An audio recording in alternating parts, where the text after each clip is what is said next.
주님의 이름으로 축복합니다. 이제 6월 3일이면 새로운 지도자가 세워지는데 이런 지도자면 얼마나 좋을까요?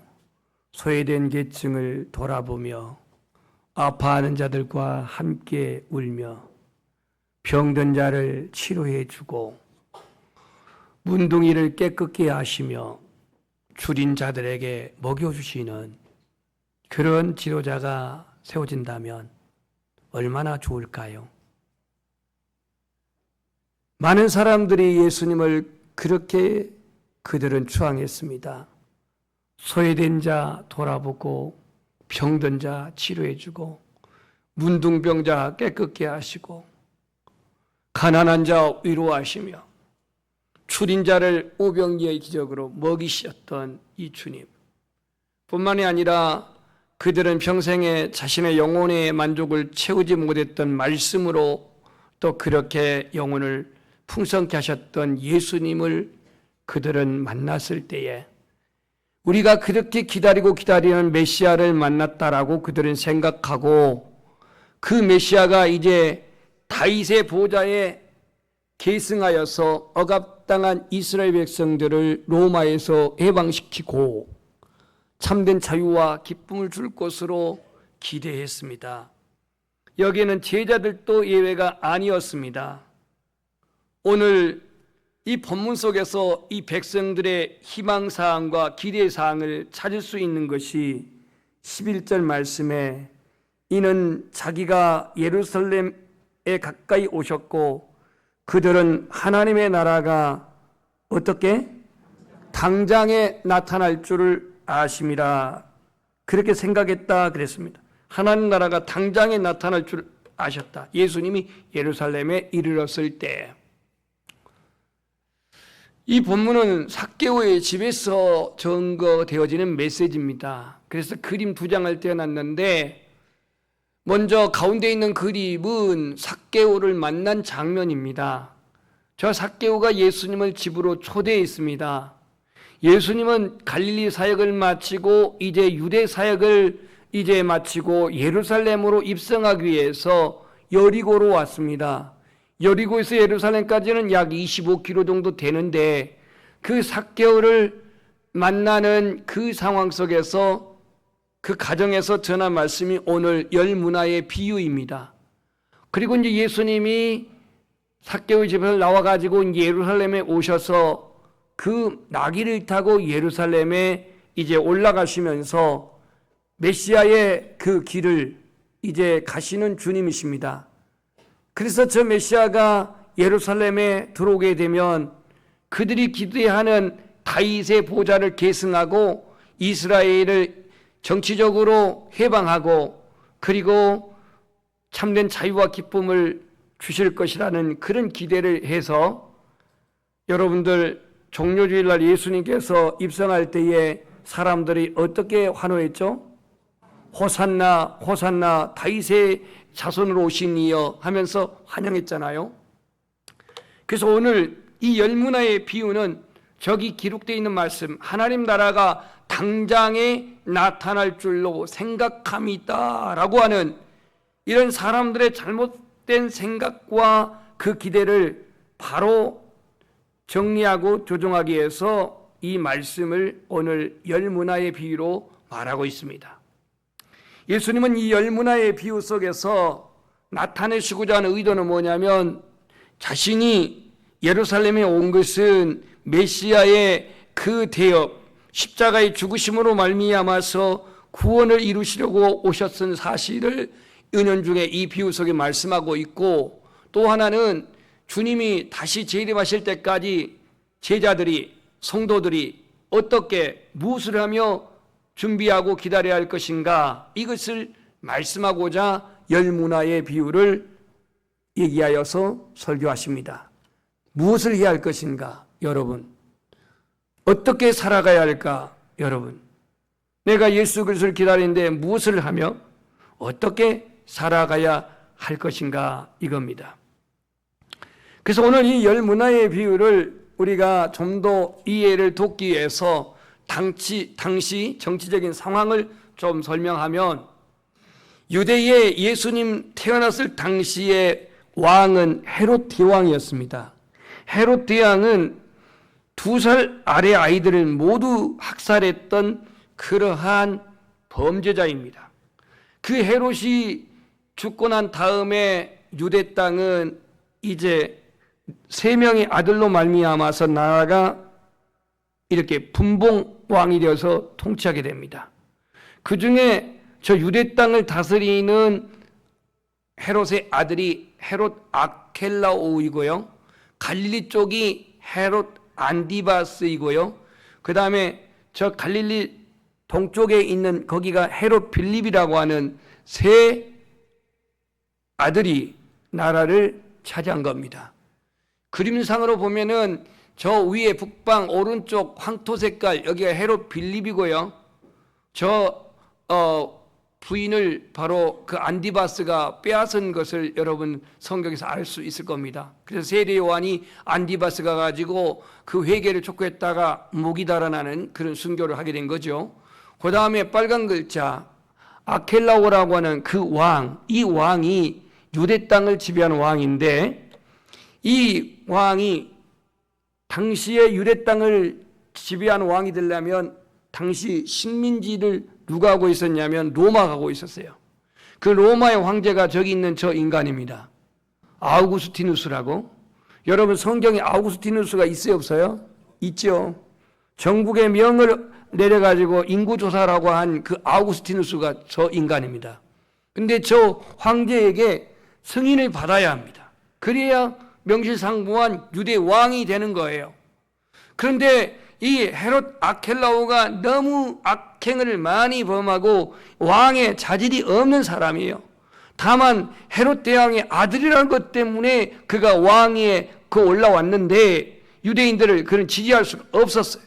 그래서 그를 반대하는 50명의 사절단을 만들어 가지고 아켈라오가 왕이 돼서는 안 된다라고 반대 운동을 하면서 로마의 이 왕의 자격을 문제 삼아 가지고 제기를 한 겁니다. 이런 반대를 무릅쓰고 아켈라오는 로마에 가서 자신의 비전을 잘 황제에게 피력하고 저 아우구스티누스에게 결국은 그 재가를 받아오는데 왕권으로서 그 허락은 못 받고 통치권만 받아가지고 옵니다. 절반만 성공한 거예요. 너는 유대 땅의 왕이다라고 그러한 왕권을 상징한 것을 받아오지 못하고 통치권만 받아갖고 돌아온 거예요. 돌아와가지고 자기 자신을 반대했던 사람들을 다 숙청했던 내용이 나옵니다. 저 27절에서 이 얘기가 나와요. 그러면 오늘 헤롯 아켈라오가 왕권을 받으러 먼 나라에 갔다가 돌아오는 이 내용을 오늘 예수님 말하진 않았지만 열 문화에 비해서 비슷한 내용을 했을 때 그들은 이해가 쉬웠겠어요? 어렵겠어요? 쉬웠죠. 사실적인 것을 입각해서 예화를 들었으니까요. 그래서 오늘 본문 말씀 보면은 어떤 귀인이 먼 나라로 왕위를 가지고 오려고 떠났는데 그냥 간 게 아니고 몇 명의 종을 10명의 종을 불러가지고 10문화의 그 은하를 주면서 이렇게 말합니다. 우리 한번 따라서 하겠습니다. 내가 돌아올 때까지 장사하라. 여러분 이제 장사하라가 하니까 이게 또 무슨 의미인가? 조금만 기다려 보십시오. 이 장사한다는 게 뭔 얘기인지 이제 얘기를 하겠습니다. 장사를 하라 그렇게 말합니다. 자, 그런데 14절 보니까 백성이 그를 미워하여 이 그가 누구냐면 왕권을 가지러 간 사람입니다. 그를 미워하여 사자들을 뒤로 보내어 우리는 이 사람이 우리의 왕됨을 원하지 아니하나이다 라고 이렇게 반대 운동을 합니다. 그렇지만 이 귀인은 어찌어찌 왕권을 받아가지고 그렇게 돌아옵니다. 돌아와가지고 자신이 은화 10개를 맡겼던 종들을 불러요. 너희들 어떻게 장사했냐라고 불렀을 때에 첫 번째 엔트리 넘버 1이 나와서 말합니다. 16절 한번 읽어봅시다. 시작.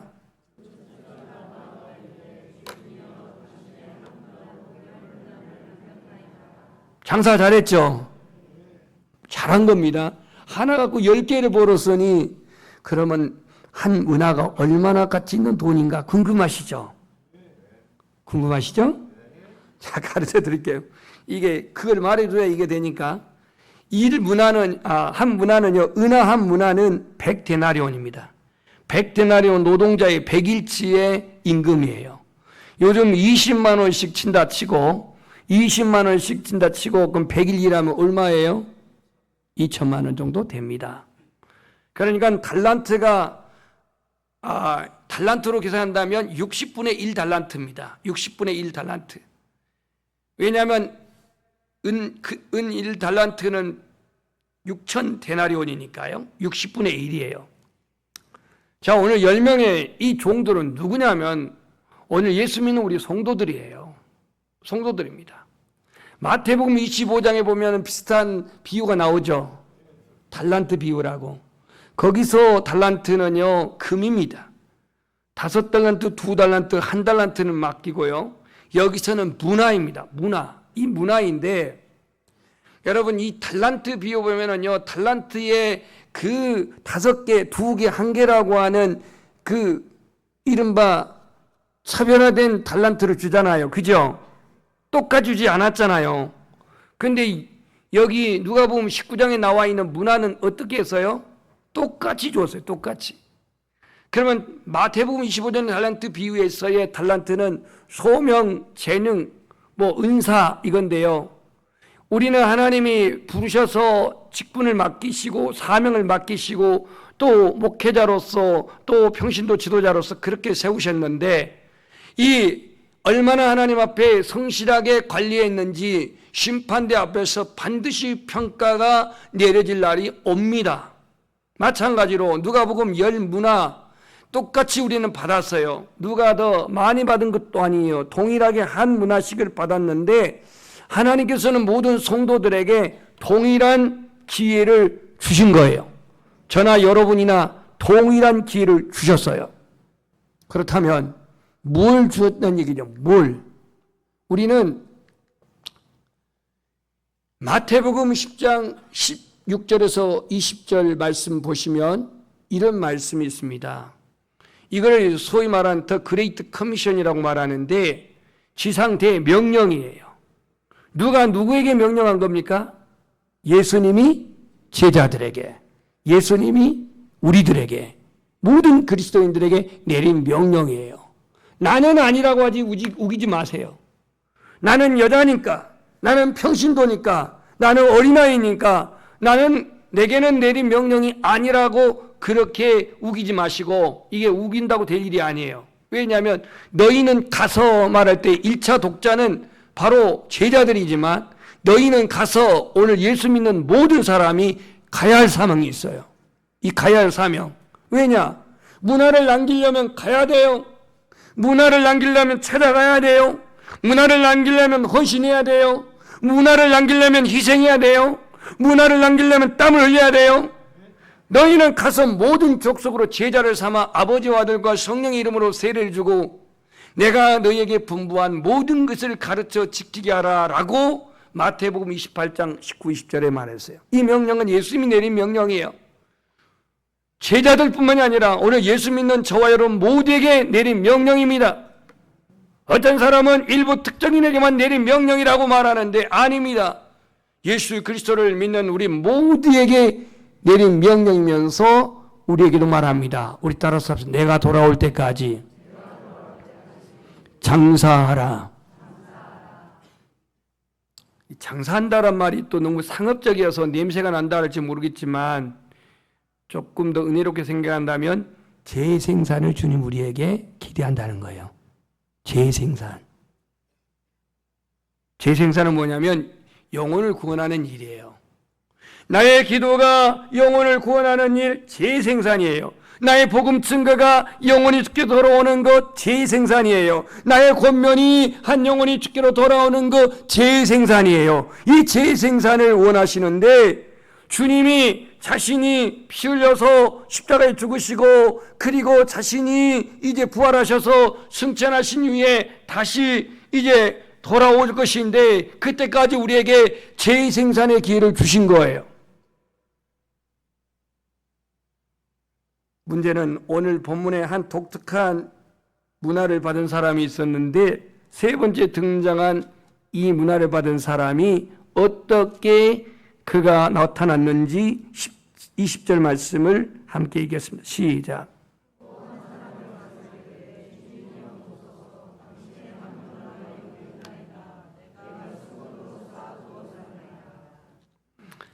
한 사람이 와서 이르되 주인이여 보소서 당신의 한 문화가 여기 있나이다. 내가 수건으로 쌓아두었나이다.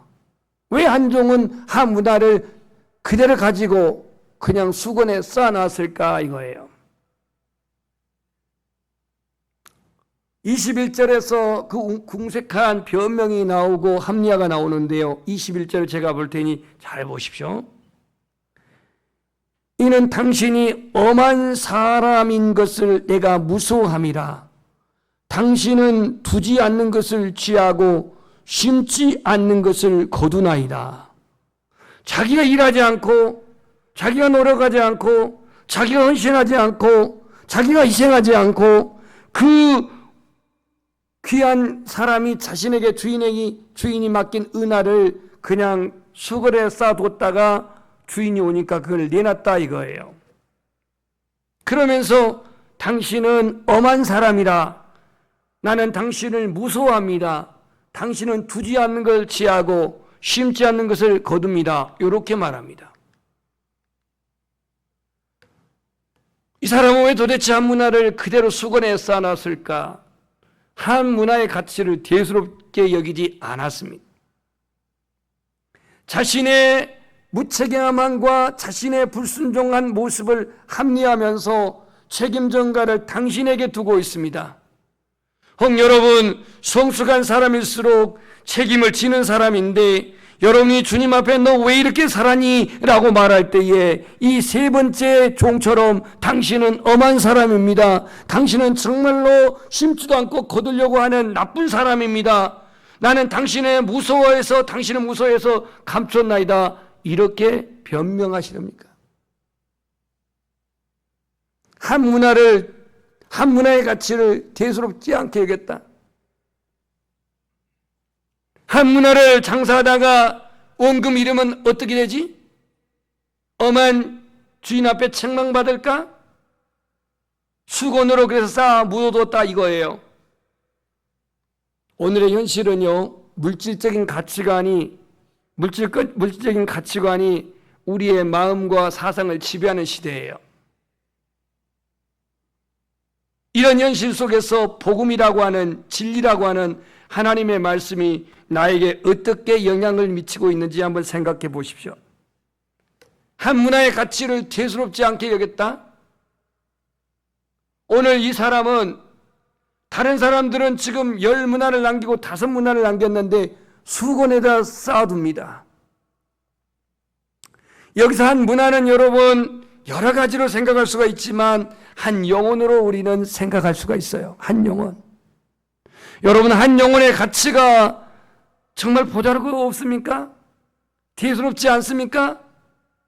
여기에는 천하보다도 값지다라고 말했지만 예수님도 한 영혼이 천하보다도 소중하다고 말했지만 한 문화의 가치, 그것이 돈으로 가치가 아니라 영혼으로 생각할 때에 그 가치가 정말로 그렇게 대수롭지 않게 생각합니까?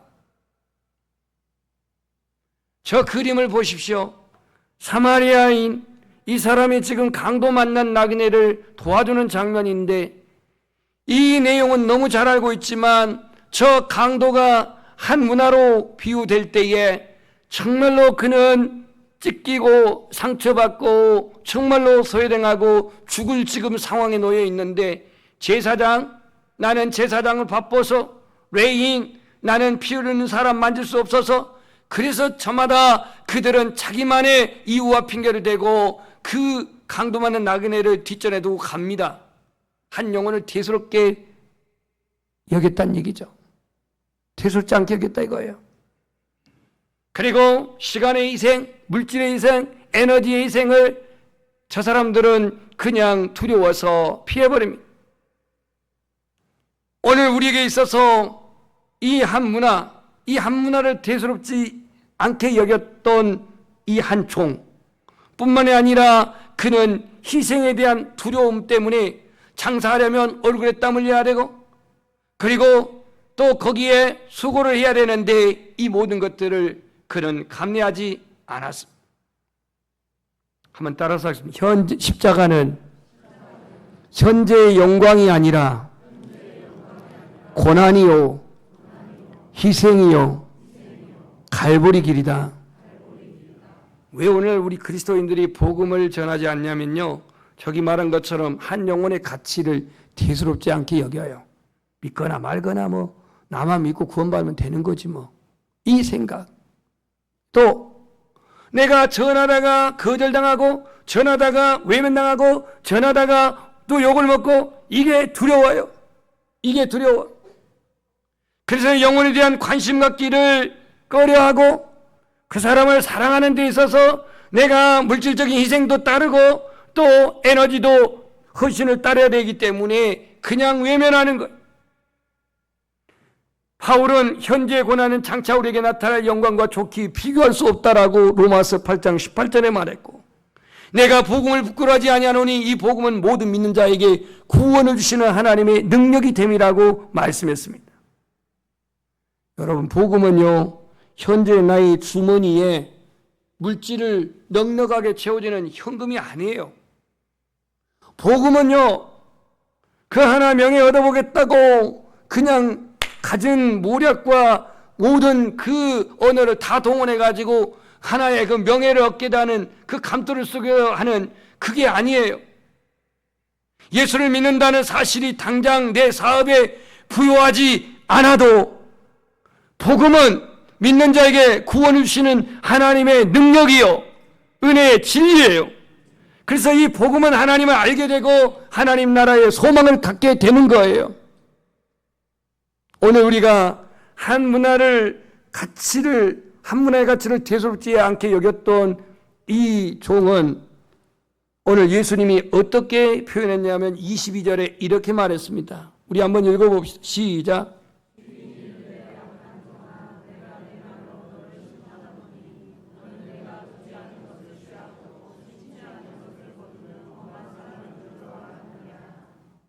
악한 종이라고 주님은 책망합니다. 그러면서 근거 없이 책망한 게 아니라 내가 네 말로 너를 심판한다 그랬습니다. 네 말이 뭐냐면 21절에 당신은 엄한 사람입니다. 당신은 두지 않는 것을 취하고 심지 않는 건 거두나이다 라고 하는 이 말을 가지고 내가 너를 심판한대요. 너는 내가 두지 않는 것을 취하고 심지 않는 것을 거두는 사람인 줄 알았느냐. 여러분, 주님을 똑바로 아시기를 바랍니다. 주님은 없는 데서 우리에게 삥 뜯고 하는 그런 주님이 아니셔요. 여러분들이 한 문화를 받았다면 그 한 문화를 가치 있게 여기고 소중하게 여기고 귀하게 여기고 나에게 너 맡긴 것을 감사히 여기고 하나님의 뜻을 따라 살아가시기를 소망합니다. 내가 그 일은 감당치 않고 확신이 없어서 거절당이 들어와서 또한 믿음의 그러한 그 결핍 속에서 내 자신이 감당치 않는 사명은 내버려두고 변명한다면 악한 사람이라고 주님은 말합니다. 이 계산적으로 접근하는 이 종에게 주님은 23절에 어찌하여 내 돈을 은행에 맡기지 아니하였느냐. 그리하였으면 내가 와서 그 이자와 함께 그 돈을 찾았으리라고 이렇게 말합니다. 그리고는 가지고 있는 그 문화를 빼앗아서 10문화 가진 자에게 줍니다. 주님은 우리를 사랑하는데 계산하지 않습니다. 나를 구원하시는데 축복하시는데 계산하지 않아요. 근데 이 한 문화 받은 사람은 계산하고 있어요. 5달란트 받은 사람, 2달란트 받은 사람, 이유 없이 직지 가서 장사했지만 1달란트 받은 사람도 역시 계산하고 있으며 당신은 엄한 사람, 굳은 사람 그러면서 1달란트 받은 것을 차별했다라고 불만했는지 모르겠지만 오늘 우리가 예수 그리스도를 믿는데 사명을 감당하는데 부득불 헌신이 따르는데요. 시간의 헌신, 물질의 헌신, 몸의 헌신이 따릅니다. 근데 현대 그리스도인들은요, 이 희생을 싫어해요. 이대로가 좋사오니, 그냥 이대로가 좋사오니 현상 유지가 편합니다. 요렇게 살. 교회에 나오는 것은 내가 안 나왔다가는 또 지옥 갈 것 같으니까 나오긴 나와. 그런데 내 시간을, 내 재능을, 내 몸을 들여서 헌신한 일에는 이 한문화 받은 사람처럼, 이 한문화 수건에 싸놓은 사람처럼 하려고 하질 않아. 그러면 손은 누가 길러? 혹 내 시간을, 내 재능을, 내 몸을 헌신한 일에 관심이 없다고 하는 이 사람이 한문화의 가치를 대수롭지 여기지 않아서 수건에 쌓아둔 사람이라고 한다면, 오늘 강도 만난 저 나그네를 제사장이라고 하는 그 직분 때문에, 레인이라고 하는 그 신분 때문에 이것 그냥 다 제쳐버리고 그냥 무관심하고 못 본 척하고 피해가 버리는 이 사람들이 한다면 과연 주님은 어떻게 보실까? 오늘 이 한문화 수건에 쌓아놓은 이 사람은 그 불신한, 주인이 올지 안 올지, 그가 믿었는지 안 믿었는지, 오늘날 예수 그리스도가 다시 재림한다고 하는데 그것을 나는 믿고 있는지 믿고 있지 않는지, 여러분 분명한 사실은 저와 여러분은 반드시 한 번은 죽는다는 사실이에요. 그 죽음 위에 우리는 반드시 주님의 보좌 앞에 설 날이 온다는 거예요. 주님 앞에 여러분의 삶을 결산해야 할 때에 여러분은 어떻게 무엇을 말할 수 있겠습니까? 목요일날 교단 일로 총회를 다녀온 이후에 건국대학 병원에 입원해 있는 형님을 만나고 왔습니다. 언제 그 생명이 끊을지 알 수 없는 그러한 희미한 가운데 그래도 동생이 왔다고 기운을 내가지고 그 못 먹던 식사에 그날은 또 미음을 먹었다고 그래요. 미음을. 주사만 그 의지하다가. 그러면서 저를 만난 이 형이 유언하듯이 말을 해요. 형수님은 좀 나가라고 해놓고. 무슨 말을 하냐면, 암이라는 병은 임종을 준비하는 병이래요. 자신이 지금 대장 또 비장 이쪽에 이게 전이가 돼갖고 지금 음식을 못 드시고 있어요. 음식을 못 드시니까 체중이 85kg에서 60kg로 빠졌어요. 25kg가. 언젠가는 우리가 겪어야 할 이 과정을 겪는다라고 하면서 남은 시간 열심히 목회하고 부지런히 목회하고 의미 있게 살라라는 그런 얘기입니다. 그러면서 자신이 죽고 들랑은 어떻게 그 장례 일을 좀 얘기를 해요. 여러분 지금까지 살아온 시간 중에 가장 행복했던 시간이 언제입니까?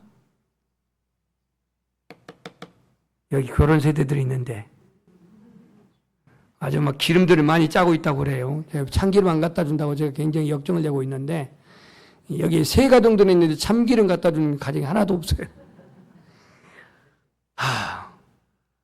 여러분의 인생에 어떤 때 가장 행복한 시간이냐 이거예요.